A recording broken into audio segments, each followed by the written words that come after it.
पुणी थरे टी20 विश्वकप रे भारत और पाकिस्तान मध्य हेबाकु थिबा महामुकाबिला को देखिबा पई प्रशंसक माने प्रस्तुत होई सारिछन्ते। एही मैच आसंता अक्टोबर 23 तारिख दिन खेला जिवो। भारत और पाकिस्तान ग्रुप 2 रे रहिथिबा बेले एही ग्रुप रो प्रथम मैच मेलबोर्न स्टेडियम रे भारत और पाकिस्तान मध्य खेला जिवो। एही महामुकाबिला पई मेलबोर्न क्रिकेट स्टेडियम को प्रस्तुत करा जाउछि।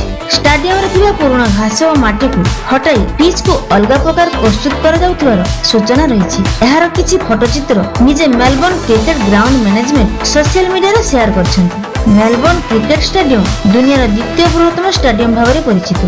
एथिरे पाखापाखि 1 लाख दर्शकों बसिबार क्षमता रही।